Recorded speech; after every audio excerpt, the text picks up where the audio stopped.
International association of Ahmadi architects and engineers کا جو European chapter ہے، میں اس کے متعلق آپ کو جو انفارمیشن دیتا ہوں کہ 2004 میں ہمارا سمپوزیم ہوا. اس میں ہمارے پروفیشنلز نے پیپرز پڑھے، اور جب حضور ایدہ اللہ تعالیٰ بے نصیر عزیز نے خطاب فرمایا تو صاحب نے فرمایا کہ میری خواہش ہے کہ آپ لوگ ان اسپیشل ایریاز میں کام کریں افریقہ میں. اور حضور نے بڑے ہی کنسرن سے فرمایا کہ افریقہ کے ریموٹ ایریاز میں پینے کے پانی کی بڑی پرابلم ہے، وہاں بجلی نہیں ہے، اور وہاں پر ہمیں آرکیٹیکچر اور اسٹرکچر ڈیزائن کے کاموں میں ہمیں چاہیے ان پٹ. تو اللہ تعالیٰ کے فضل سے ہم لوگوں نے 3 سب کمیٹیز بنائیں. پہلی سب کمیٹی تھی واٹر فار لائف، تاکہ وہاں پر جو ریموٹ ایریاز میں پینے کے پانی کی فراہمی کی جائے. تو یہ حضور نے اپنے خطاب میں جو بیک گراؤنڈ دیا تھا کہ افریقہ کے کچھ ایریاز میں، ریموٹ ایریاز میں گریفائٹ کی راکس ہیں انڈر لائنگ، تو ان کو وہاں ڈرل کرنے کے لیے ڈائمنڈ بٹس یوز کرنی پڑتی ہیں. اور جو وہاں این جی اوز ہیں وہ ایک ڈرل کے لیے عام طور پہ کوئی 5,000 پاؤنڈ کے قریب قیمت آتی ہے ایک واٹر پوائنٹ کے لیے. تو حسن فرمایا کہ میں چاہتا ہوں کہ آپ لوگ کم خرچے کے ساتھ اور وہاں پر انتظام کریں اس کا. تو اللہ تعالیٰ کے فضل سے وہاں پر یہ جو ہماری کمیٹی بنی واٹر فار لائف، یہاں سے انجینئرز گئے اور انہوں نے جن کنٹریز کا حضور نے فرمایا کہ آپ لوگ ان کنٹریز میں زیادہ توجہ دیں، ان میں بنین، برکینا فاسو، ٹوگو، مالی، غانا، گیمبیا، ان ایریاز میں حسن فرمایا کہ یہاں پر ایکسپلور کریں ریموٹ ایریاز میں پانی کی فراہمی. تو وہاں پر ایک تو امپورٹنٹ چیز تھی کہ جو انڈر لائنگ پانی کی ٹیبل ہوتی ہے، واٹر ٹیبل، کہ وہاں پر ہے اور کیا سکوپ ہے. اور سیکنڈلی کہ جہاں پر ہم گریفائٹ راکس کو ہمیں انکاؤنٹر نہ کرنا پڑے تاکہ وہاں کاسٹ بھی کم ہوئے. اور ایک یہ تھا کہ جو ایگزسٹنگ وہاں پر پانی کے واٹر پوائنٹس ہیں جو وہاں پر این جی اوز نے پہلے اسٹیبلش کیے تھے اور جو کام نہیں کر رہے تھے، ان کو اگر ریہیبلیٹیٹ کر سکیں. تو اللہ تعالیٰ کے فضل سے جو ہماری ٹیمز گئیں یہاں سے ینگ انجینئرس کی، انہوں نے بڑی ڈیووشن اور بڑے شوق سے وہاں پر محنت سے کام کیا.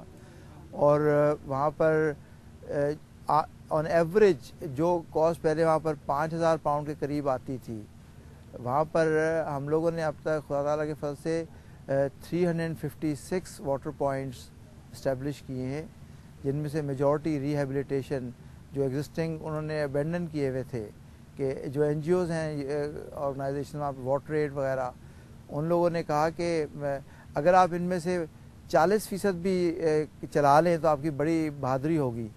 تو اللہ تعالیٰ کے فضل سے ہماری جو ٹیمز گئیں انہوں نے 98% کے قریب ہماری وہ ہے، 80% ہماری شروع کی تھی، اب اللہ تعالیٰ سے ہماری اور زیادہ پرفارمنس ہو رہی ہے. تو وہ وہاں پر پانی کی سپلائی خدا تعالیٰ کی وجہ سے اسٹیبلش ہو گئی. اور وہاں پر یہ سین بھی دیکھنے میں آئے کہ 24 گھنٹے وہاں پر لوگ مختلف گاؤں سے آ کے تو پانی حاصل کرتے ہیں. اور اللہ تعالیٰ سے کوئی 3.5 لاکھ سے 4 لاکھ کے قریب لوگ جو ہیں ان کو فائدہ پہنچا ہے اب تک ان پانی کی جو فراہمی سے. حالانکہ اس میں ہمارے جو انجینئرز جاتے ہیں ان کے ریسورسز بڑے لیمیٹڈ ہوتے ہیں. تو خدا تعالیٰ کے فضل سے اس میں بہت کامیابی ہوئی ہے، اور بہت اللہ تعالیٰ نے اس میں بہت ہی ہماری ادنا کوششوں کو پھل لگایا.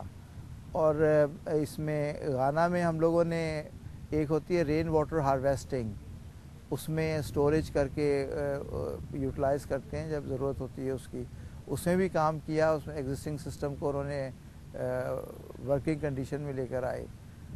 The response from the public has been also very positive. لوگوں کا ہمارے انسٹیٹیوٹس کے اوپر جو ٹرسٹ ہے وہ باقی انسٹیٹیوٹس کے مقابلے میں بہت زیادہ ہے. جہاں تک افریقہ میں ہے، اگین ہمارے 2 طرح کے پروگرام ہیں. ایک پروگرام ہے جس میں ہم گیمبیا میں ہم نے ایک سینئر سیکنڈری اسکول کو کنسٹرکٹ کیا ہے، اور پوری طرح سے نئے ایک علاقے میں ایک سینئر سیکنڈری اسکول اسٹیبلش کر کے پچھلے 3 سال سے